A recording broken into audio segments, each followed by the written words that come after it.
And we're back with Reality Hot Takes. It is me, Coach Drew, a.k.a. The Cookout Stand, and we'll get to what that means. If you don't understand what that means, why are you here? We're joined today by Keith from Edge of Extinction. Keith, welcome to the show. I appreciate you coming out. As I ask everyone, Keith, what is your Survivor hot take? Also first, hi, thank you for having me. Glad to be here. My Survivor hot take would probably be that Sandra completely earned both of her wins, because I feel like that's been contested by a good amount of people. Mm-hmm. But I always believe that if a winner won, they did something to do that. So exactly. For her to win twice, like, she's doing something right. She's the only one of two people that have done so. So I will stand by that forever to the grave. I agree with you 100%. I think that Sandra, people don't like, she Parvati should have won Heroes versus Villains or whatever. It's like, but she didn't. But she didn't win.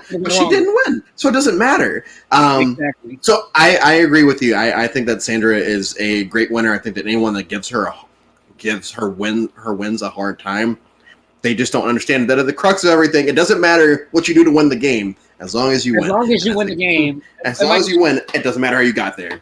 Exactly. And, everyone else that, thinks otherwise can kick rocks. Kick rocks. Kick rocks. So we have Keith on here today, and we're going to be talking about the initiative that came about last summer, I believe, with CBS, as far as having 50% people of color on their big three reality shows, mainly big two, Big Brother, Survivor is what we're going to be talking about, and how it might impact later seasons and how it's already impacted this season of Big Brother.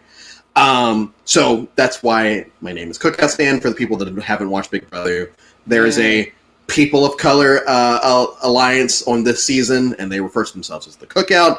And there's a certain part of Twitter that are not fans of them because they're bringing race into it. It's like, okay, it's been 23 seasons at this point. Yes. Give us something. We throw us a bone, please. Exactly.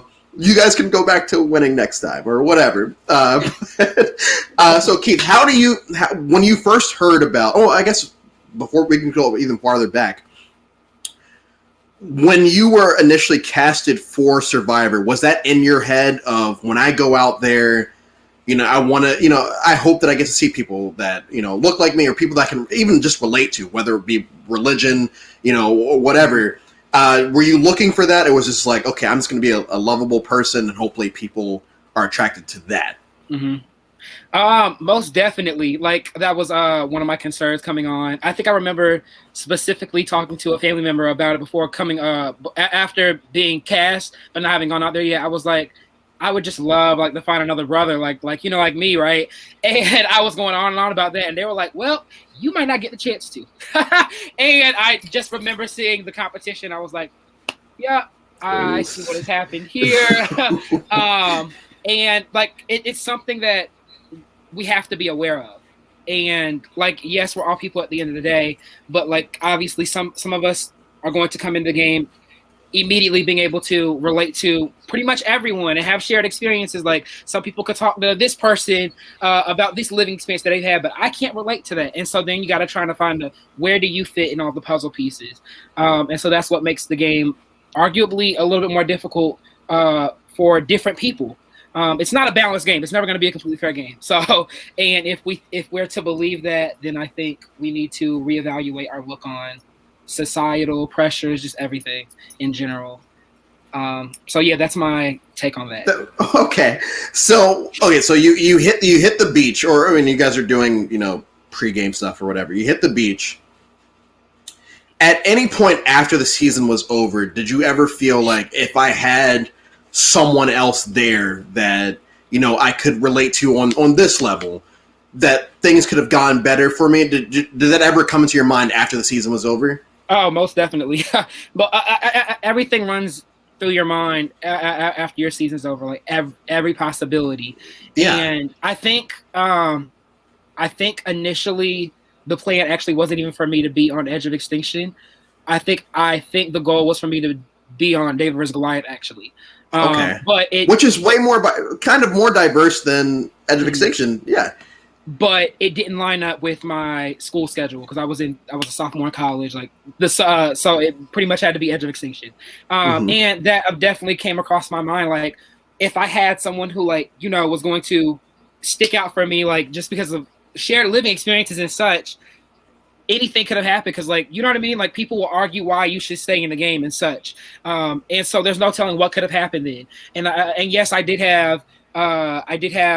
had Wendy and I did have Chris, like, also fighting for me, but at the same time, we saw how the vote went. So of course, when we have someone that we can relate to, or have that connection, like, hey, I'm gonna stick out for you, just from, like, you know what I mean, based on how the game typically goes against people that look like you. You're going to play the game differently. You're going to play the game a little bit more comfortably. You're going to be able to not feel so much as out of the box as you do if you're, like, the only person that, you know what I mean? Like, I was the only. If you look at my team, I was the only. Yeah. I mean, you know what I mean? Like, the optics weren't great. The optics weren't great. So you get home. A year passes. I think it's a year that had maybe 2 years had passed, and you start getting more people being vocal, and I think it correlated with those 2 seasons being released on Netflix, Kaguyan and Heroes vs. Villains, where you start seeing a lot more people watching the show because now it's easily available on Netflix. Exactly. And you start seeing people tweet about, like, wow, they really get rid of us, like, pretty early in the game, blah, blah, blah. And you're seeing this pop up everywhere. So, especially, like, with me, as I'm seeing this, I'm like, yeah, like, I've been saying this since I was 9 years old, because I've been watching since I was 9 years old.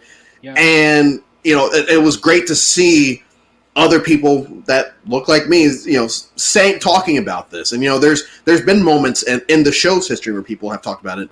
And in Big Brother, it was talked, like, the most famous example was last year on All Stars, where it was talked about. And so, then, you have the Survivor Diversity Campaign pop up on Twitter, and you have all these other groups and these people saying, hey, we need to do something. Exactly. And so when CBS comes out and says the 50%, what were your initial thoughts as it happened? Like, what was going through your head? Did you care at all, or did you feel like they were telling the truth about it, and how did you feel like they were going to go about it? Mm-hmm.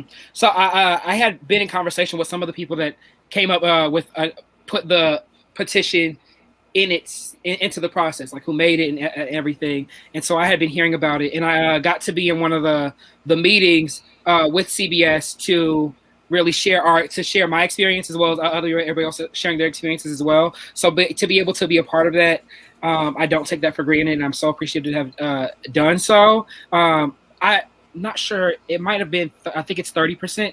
Could be 50%. I just gotta. It might. Yeah. It might be. Either way, it's 50 or 30. That's either way, better percentage than what we had. Yeah, better percentage than we had.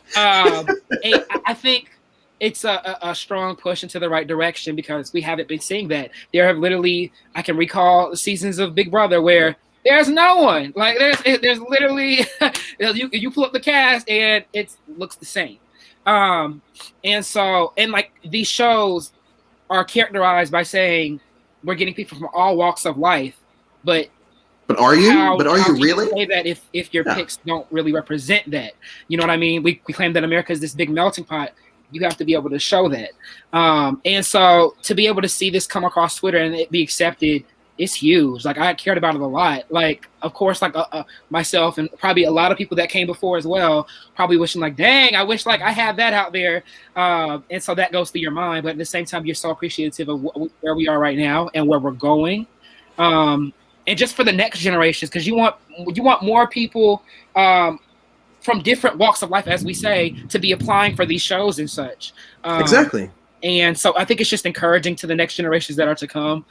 And it's all around great. Like, I'm excited about it, and I think it needed to happen a long time ago. Yeah, and I'll say this: like, I have never really felt comfortable applying for it just because of my own things. But like, I had applied like maybe once or twice before, but when that released, immediately I applied last, Yes. September, October, or whatever. And, because if I'm going to sit there and try to convince other people to apply, I might as well do it because Yes. why not? I always tell people, like, even if you have doubts about it, just apply because you never know.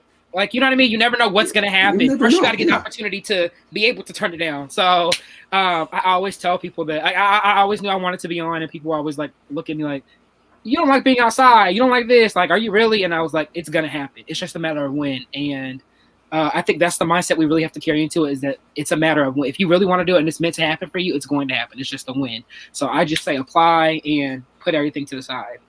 Okay, so we get Big Brother first. We see the cast release for Survivor 41 and 42, and it looks like they followed what they said they were going to do. And you get this Big Brother cast, and so Big Brother's been going on, and things have been happening, but there is a certain section of the internet, which I refer to as the cesspool, where they are not the biggest fans of how certain people are not the biggest fans of how this season is playing out. They think that it's very racially based or whatever. And my opinion on that is, like I said,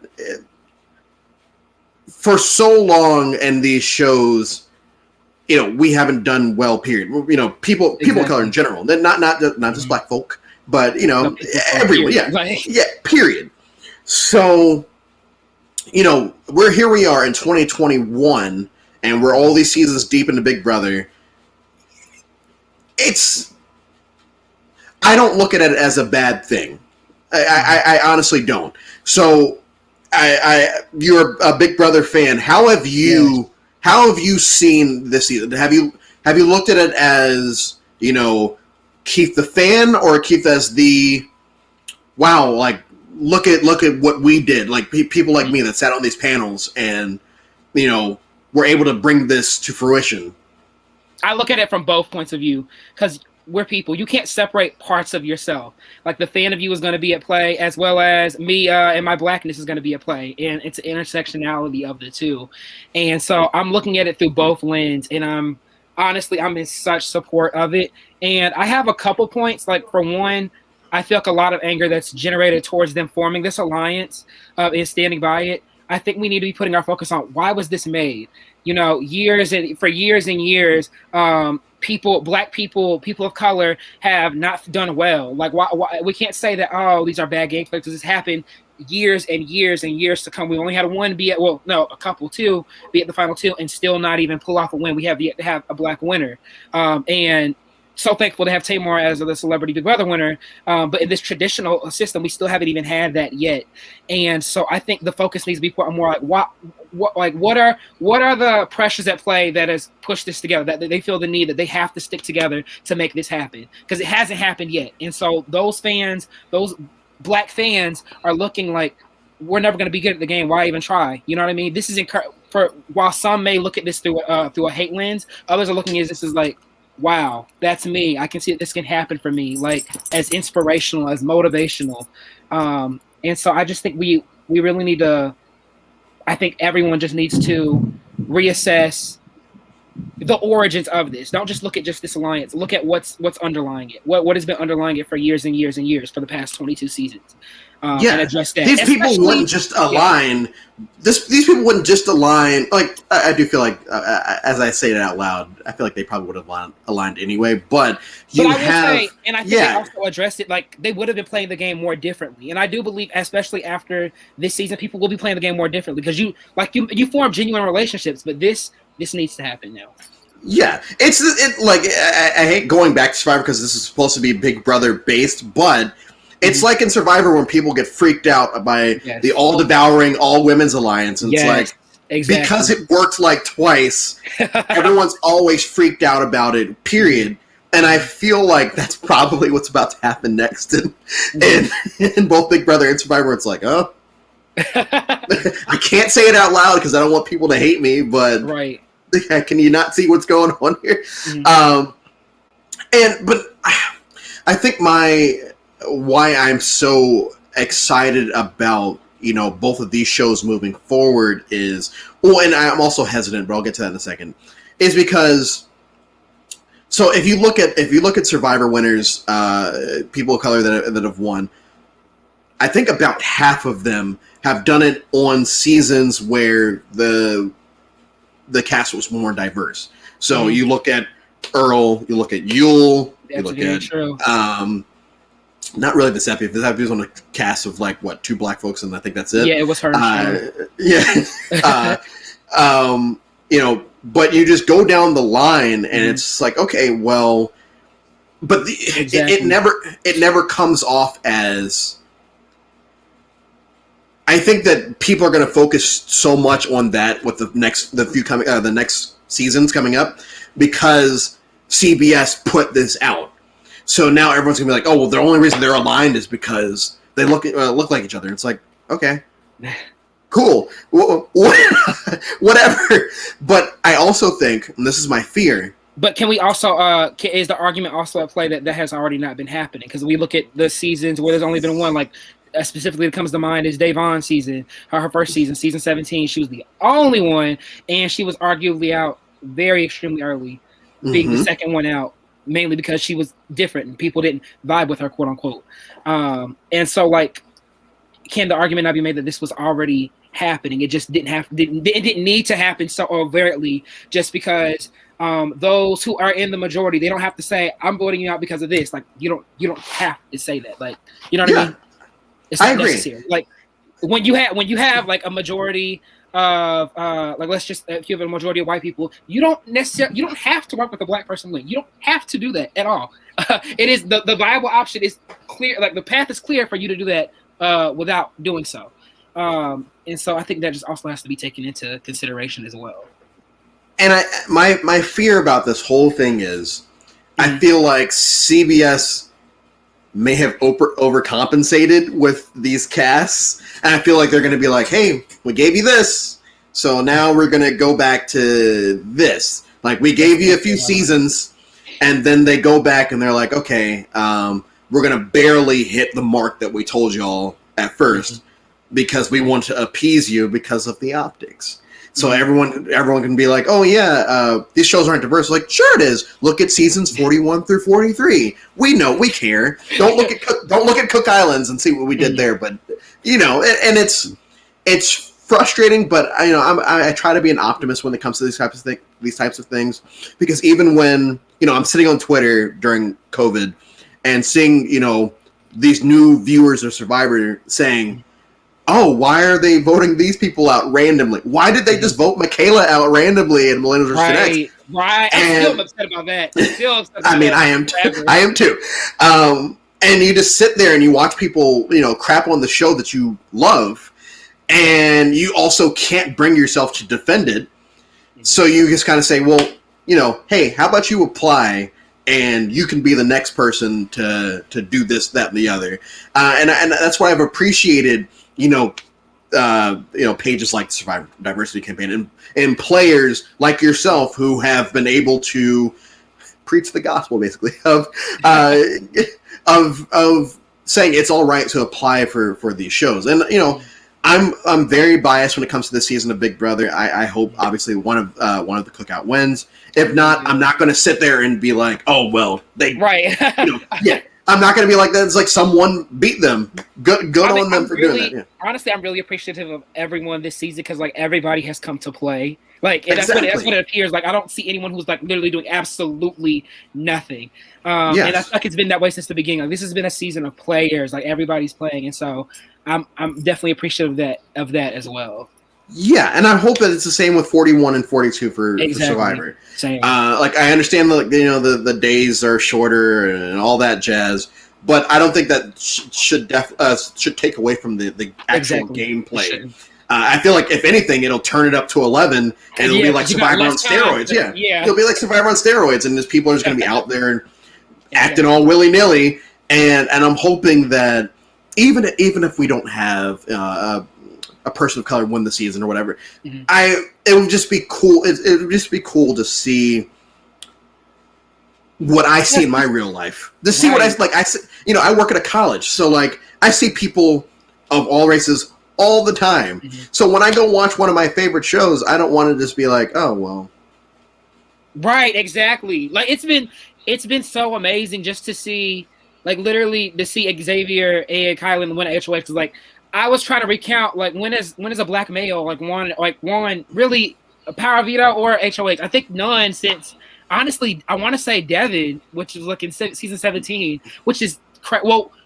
Kevin won veto last season. We know how that is. But it's good to be able to see that, we can succeed. Like we can do well. We can all make jury. That's still insane to me. Yeah, it's crazy that we can just make jury like that now, right? Yes. Look at us. But as we come to a close with this,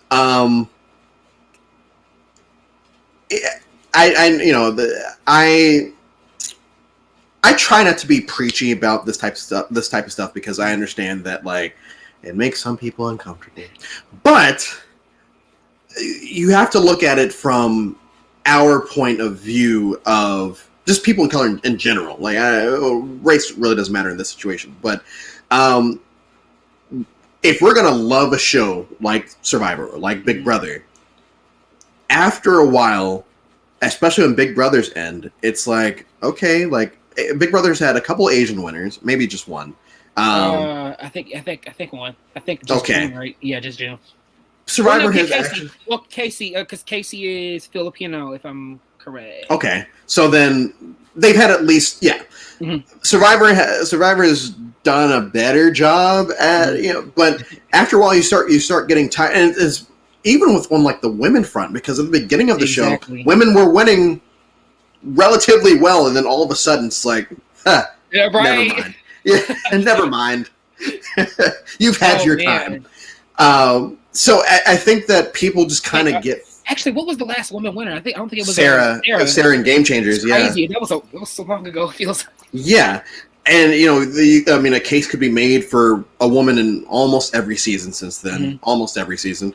But I think the issue that at least I have is it's the optics. It's after a while you want to see something different.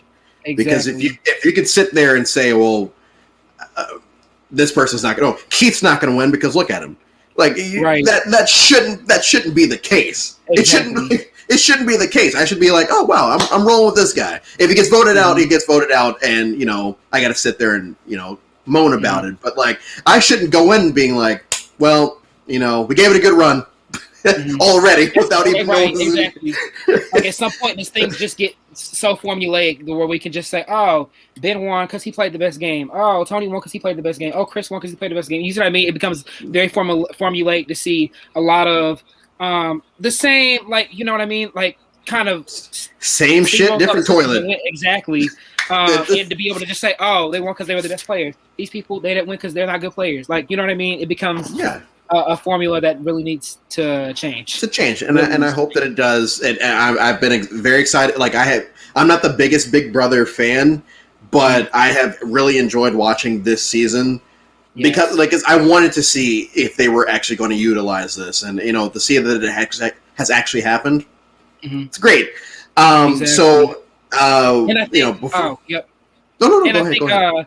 And I think I feel like there is even more to be done, because what the next seasons look like, it can be even more diverse. You can see people from Asian descent, Hispanic descent, Middle Eastern descent. There's so many there's so many cultures and ethnicities and people that still aren't seeing enough of themselves on these shows, and to make it, what I mean, make it really all walks of life. And so there's still a lot more where it can go. There's a lot of uncharted territory where they can go. So it's a good first step. I really am hopeful. Me too. So, as we wrap things up, I really do appreciate you taking the time out to do this. I know that you have a busy schedule. I'm getting a busy schedule again that I'm thankful for. But I was really excited that we were able to get in contact and do this. Me and Keith had an hour-long discussion last weekend while I'm at a party, trying to figure out, just getting to know each other. We didn't even really talk about what we were going to talk about tonight. So I figured that this was going to go well. I'm glad that it has. If you ever want to come back, we're always here, especially during the Survivor season. Right. Get me at the right time. I'm totally down. Absolutely. Bring your friends. But in the meantime, we will be back next Sunday. I think it'll be our final Sunday before we start talking about full-on Survivor again. So I'm looking forward to that. Keith, I appreciate you once again. If you want to, sell anything or whatever, this is your time. Follow me on this, that, and the other. I really don't have anything to sell. I mean, you can follow me on Instagram. I have I post a bunch of my spoken word poems and stuff on that. So churchboy_16 if you want to do that. Get some poetry in your lives. But other than that, just watch Big Brother, watch Survivor, watch and apply, because we can't expect change if people aren't applying. So apply. If you want to do this, do it. So yeah, just putting that out there. Follow the Survivor Diversity campaign on Twitter. So from us, we will see you guys on the other side.